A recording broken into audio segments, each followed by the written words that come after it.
Hey, hello, and welcome to the show. It is me, JP, and it's time for JP's product pick of the week. Thank you for stopping by. Thanks for putting up with me while I broke my streaming settings and then proceeded to fix them. Hopefully, without dooming it, I'll knock wood there. Hopefully it's working for you. It looks like it's working for me. So here we are. First thing I want to do is send you over to the product page. So it is product ID 5800, and that is the URL right there. That's the QR code. If you want to head over there, you will find yourself inside the product page. This video is streaming from within the product page, and you can get this week's product pick for half off. I'm going to reload my page here and check it out. Yeah, so we have them in stock. They are half off. They are a maximum of 10 per customer. Excuse me. There we go. Just choking to death on my own saliva, but now I'm okay.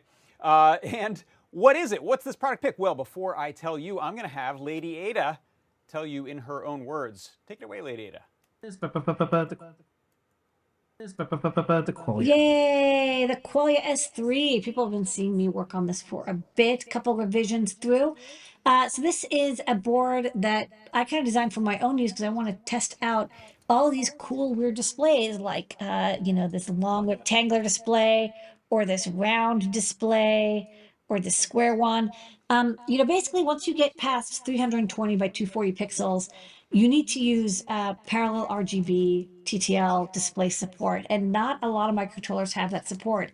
Usually you have to go to the IMX RT series, but turns out the ESP32-S3, one of the cool things that they added is they have support for these displays. You only get 16-bit color and it uses almost all the pins, but it does work. And so you had a connector on here to let you use these cool displays. We'll later on make versions that are like round and rectangular and square and, all in one. But this is a great kind of starter dev board that will let you explore and experiment with these boards. And there's Arduino support and CircuitPython. A lot of pins, 16 RGB TTL displays, H-Sync, V-Sync, DE, and pin clock. We do have some pins left over on the bottom. We have 4 pins for SPI and then 2 analog pins as well. So, in Arduino, at least we have a 1-bit MMC connection plus I2S, so you can do video playback with audio based on Cinepack. So we did a little, example demo of that. And I think in the product description, we linked to the Cinepack demo. But basically, it's like you want displays up to 720 by 720 or 800 by 480. These displays will be able to be run with this device. They just snap onto the end. And then you also have STEMMA QT connector, so adding I2C. The I2C pins are available. 2 buttons that go through expander. One thing to watch out for is these displays are a little bit more complicated than most. You need to SPI initialize them. And so we have initialization code. And then after you've done SPI initializing them, then you can blast out pixels. And you have to blast the pixels out repeatedly. So they use a lot of PSRAM. They use a lot of the CPU capabilities. Because, if you can't get to the PSRAM while it's trying to display it through the cache to the display. So it's like you're not going to get, it's using a lot of the capabilities of the S3. And you can do like basic animations, basic videos, graphics, of course, in Arduino. And then in CircuitPython, graphics, REPL, and more.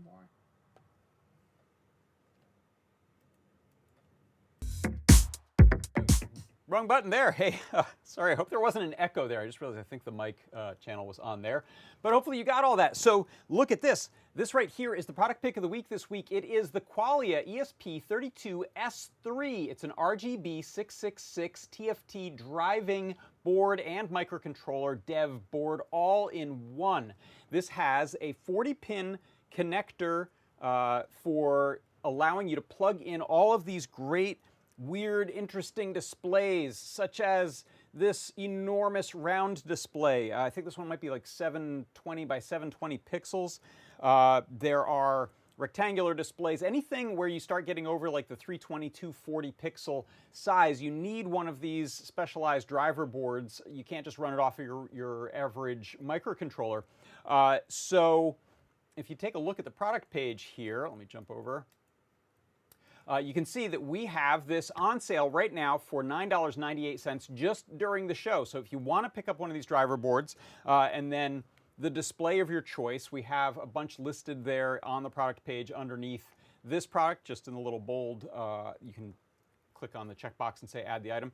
But you can also look through the different displays that we have that are certified to run, not certified, that will run with this board. They will say that they require an RGB-666 type of board, and this is what this one will drive. You can see here this lists out some of the board's resolutions. We have 480 by 272, there's 800 by 480, there's 800 by 600, there's 720 by 720. There's a whole bunch of different sizes of boards, a whole bunch of shapes of boards. In fact, if you scroll down, you'll see some of there. There's some nice square displays. I really like those. There's some of these really long ones. There's some of these sort of more regular rectangular ones. And then these, of course, the beautiful round ones that we get excited about. These can be coded in CircuitPython. They can be coded in Arduino. We have example code for both, and more is coming all the time. In fact, I believe the Ruiz brothers have a project in the works that's going to be doing some really cool Cinepack or MJPEG, I think MJPEG video. I have a little example of one that I cooked up using some of that code. So you'll see some of these projects coming, and if you want to get in on it early, this is a great board to get because it'll allow you to plug in all those really cool monitors. If you take a look, we've got this, oh, that's not the Learn Guide. Hold on, where'd my link go? There's the Learn Guide. There you go. This will take you through some of the intricacies of the display. A couple things to note. It is a very specialized timing and SPI initialization, which if you look in the guide, it'll take you through how those are created and what the settings are. But now our libraries allow you to just call them pretty much by simple name, and it'll grab the proper initialization. I didn't have to do a lot of work to get the one I'm using to work, which was a little different than one of the examples. These are 16-bit color, so not the 24-bit color that sometimes we're used to. So if I'm not mistaken, we have 6 bits per channel for red, green, and blue. And what else? The board itself. So we've got, as you can see, we have some plugins there for stemma, the 3-pin stemma, so you can use analog and digital inputs on there, buttons and things. We have a stemma QT cable, so you can do I2C. And like Lady Ada said, most of the pins are used up, but we do have a couple of broken out down here. You can also attach to some SPI things. There's a couple of analog pins on there. There are a couple of user buttons and the reset button on there, and of course it has USB-C, so easy to use. Let me go to the overhead and show you a little demo. And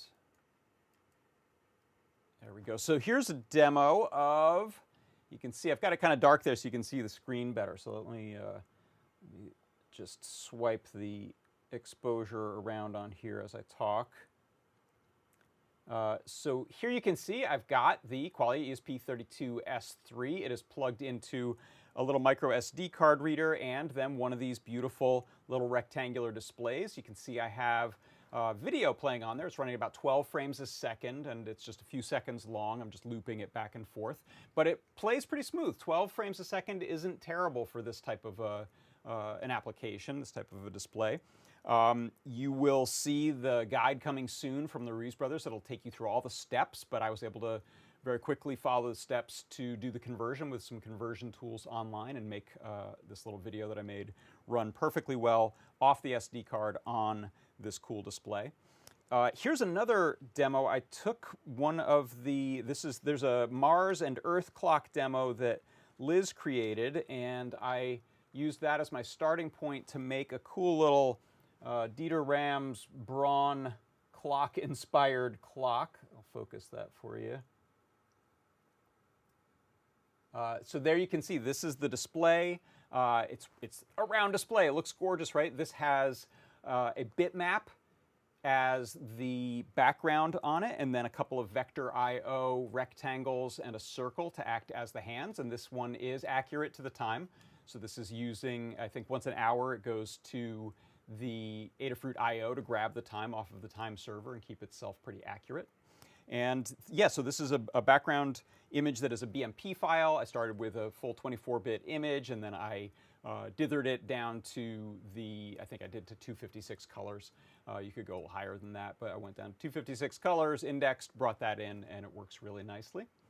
And you can see here I just made a little kind of holder for it, a little piece of construction paper holder. But if I pull this out of here, you will see there is the setup right there. So we've got our Qualia board. In fact, let me flip that around. You should be a little careful with these ribbon cables. You don't want to go tearing anything. It might be good to reinforce those in your project, especially if that's left sort of dangling and flexible. These aren't meant to get flexed a ton, but they are flexible, so you can bend the board behind the display if you want.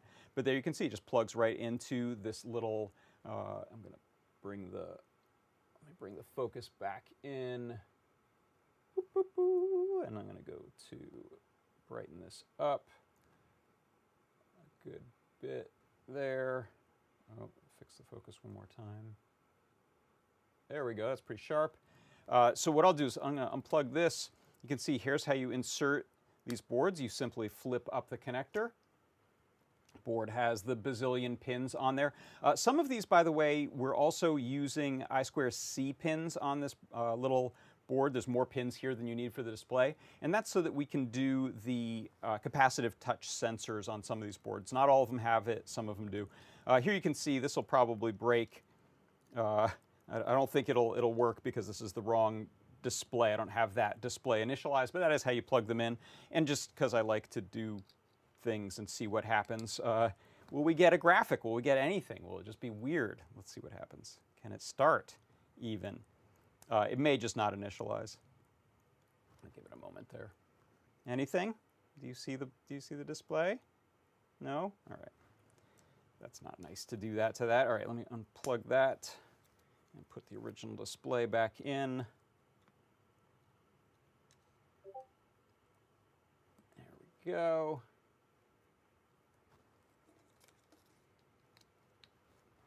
Let's see, did I break anything, or is it going to work?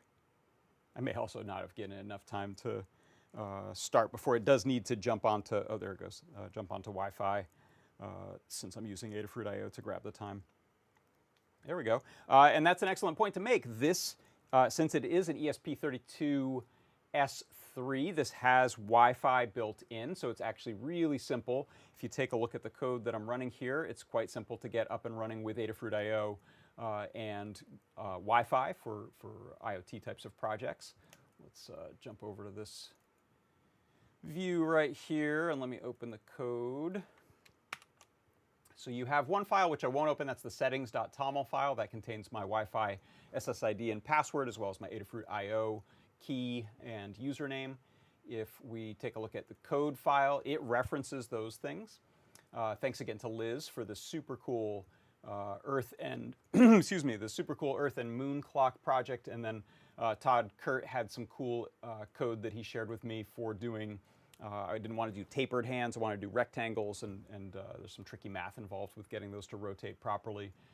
So he helped me out with that. Thank you, Todd. So here you can see this is going and grabbing the Wi-Fi information from my TOML file, getting online, grabbing my Adafruit I/O info also from the TOML file.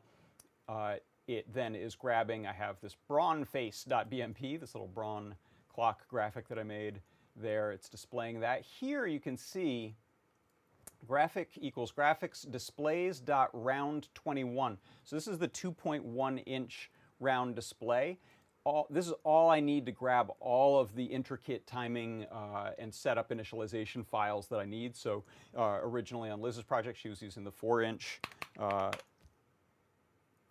display, and so that was the initialization there. You can tell sometimes it will try to start up and look super weird. So yeah, look there, it's trying to do something, but this is absolutely the wrong initialization file. So if you have a display and your code is looking weird, you will probably want to double check that you're using the proper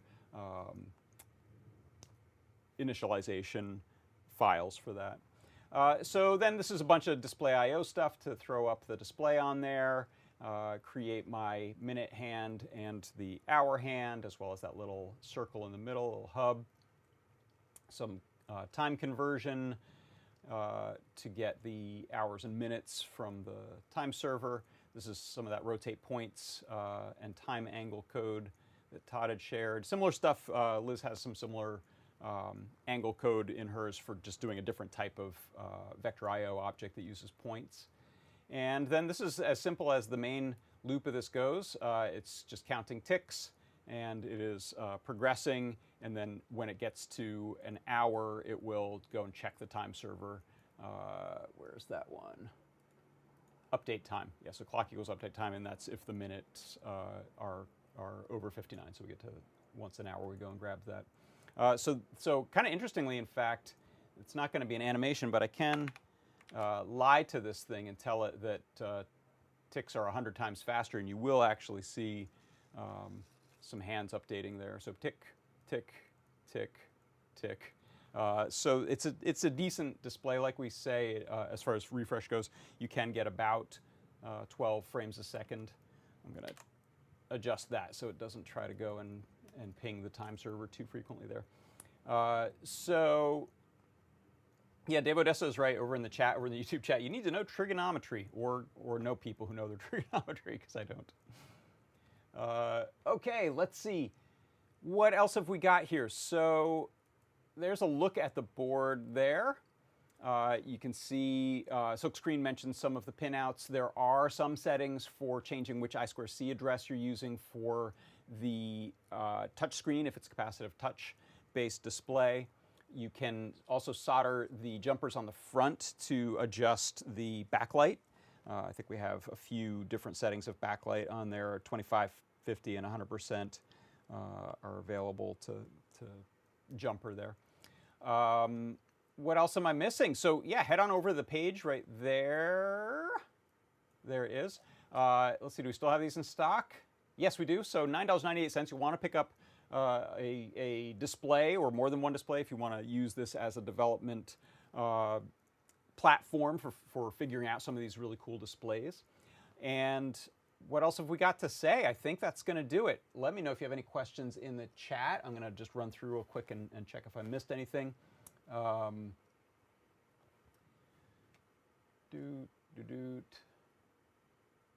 Yeah, some discussion of the bit depths, the color depths. So this is 666. That's the 6 bits per red, green, and blue, which is a little easier to deal with than the 565, which I think I've dealt with that before on some video, like composite video projects. Yeah, so DJ Devon 3 says if you're using an 8-bit index BMP, it kind of doesn't matter because we're already crushing it way lower than the 6-bit per channel. Let's see, Tyrone said that for some reason U.S. Postal Service wasn't showing up as an option, but someone said that there was, that they were able to use that. So maybe refresh the page and see what's happening. Oh, DJ Devon says that the chip on there can get pretty hot on the little ribbon. Good to know. I bet it's hotter on this, yeah, on the display that's showing the video there. Good. All right. No other questions. Then that's going to do it. So let's see. Can I hold these things up without making them all fall apart? Let's try it. Oh, wait. Let me get that screen out of the way. Wrap this up.